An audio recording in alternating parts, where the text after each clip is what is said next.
Welcome to today's Business Report. I'm Denise Williams, bringing you the developments shaping markets, capital access, and business decision-making across Jamaica and the region. Let's get into the stories that matter. Jamaican-born, US-based Dr. Claire Nelson was named on Forbes as one of the top 50 female futurists in the world and is author of the book Smart Futures for a Flourishing World, a paradigm for advancing global sustainability. Dr. Nelson has also established a space club at Northern Caribbean University and is seeking to replicate same at Dunoon Tech as well as UTech.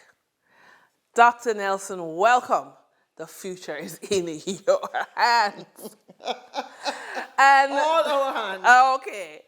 So, we're doing a series with you, and I really thank you for taking time in your travels around the world. You're speaking on how to plan for the future. You think it's so easy, but it's really a science of thinking about the future. So the question is for Jamaica, with climate change a reality, what is the smart future that the average employee who needs to prepare for the financial cost of climate change, what smart things do they need to know? I want to start with framing what SMART is. Right? Yes, okay. So it's an acronym for design thinking, for futures thinking. So in this case, the S would be the financial system. And so system. All right. And of course, the financial system is funding the different elements in life that are impacted by climate. So for that, maybe it's the energy system, it could be their home, it could be the education and social infrastructure that supports them.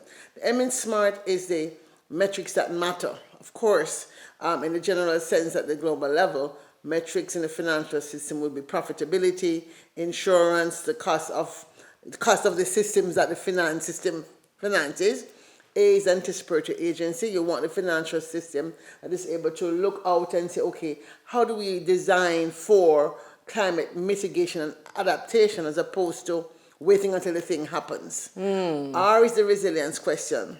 Right. How does the financial system itself withstand the shocks if we're talking about more and more increasingly harsh shocks to the economic systems that they're supporting? And of course, T is the transformational use of technology. So the reference to an average employee worker, obviously, to the extent that they own a home or they own property, then one of the things they want to prepare for is increased spending on dealing with the impact of climate. So increased spending, if it's a home that's been damaged, you have to have increased savings or increased spending on insurance. Because every time you get a hit, you have to rebuild something. You could also have increased spending up front on the cost of hardening your homes for the cost before the disaster happens. You might have to pay increase in cost of insurance, increase in cost of energy and water systems, because the systems that provide that are also dealing with, so they're passing those costs onto the consumer. So those are some of the key things that a worker has to think about. How do you increase your financial resilience itself as a worker to prepare and manage the relief and recovery and rebuilding parts of when a disaster hits? For the trading period of January 23, 2026, the most actively traded securities were Trans-Jamaica Highway Limited with 14,370,500 and 22 units representing 45.67% of market sales activity. NCB Financial Group Limited with 2,971,887 units representing 9.44% of market sales activities. Wigton Energy Limited with 2,743,716 units representing 8.72% of market sales activities. Investor activity remained concentrated in transportation, construction and finance plays, signaling continued interest in dividend-producing and strategic assets. Turning to the foreign exchange market, Based on Bank of Jamaica data for January 23, 2026, Forex traders recorded significant activity with strong demand across major currencies. For the US dollar, trading margins reflected steady liquidity, with the US selling at $157.40 and buying at $156.23.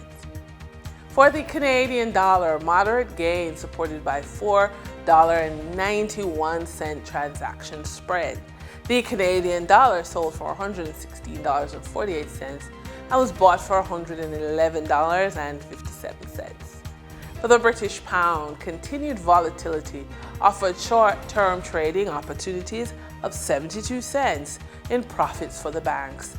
The British pound sold for $212.14 and was bought for $211.42. These movements underscore the importance of cash flow timing and currency awareness for businesses managing import costs, debt servicing, or overseas exposure.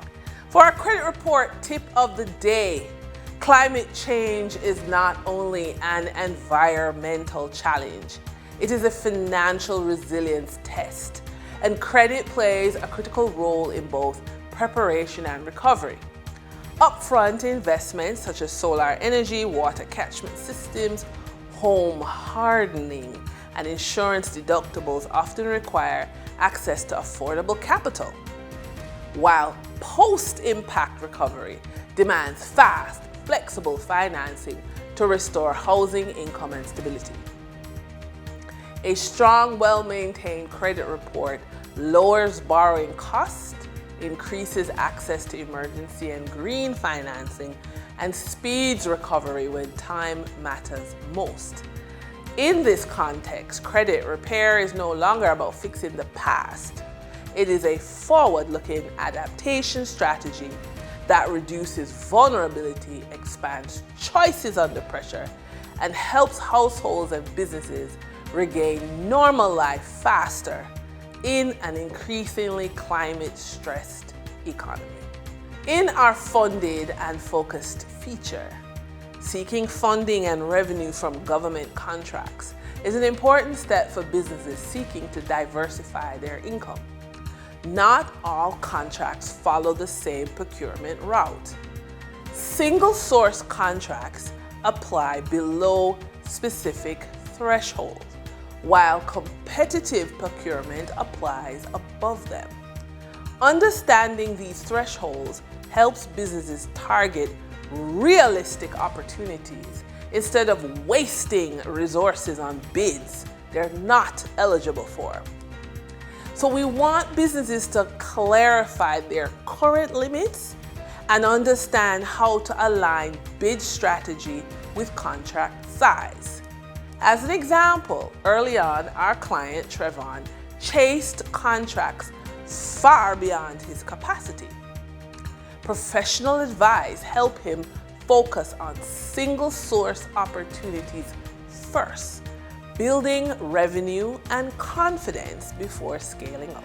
And that's today's business report. I'm Denise Williams, bringing clarity to capital, markets, and strategy. Until next time, stay informed, stay intentional, and keep building forward. See you soon.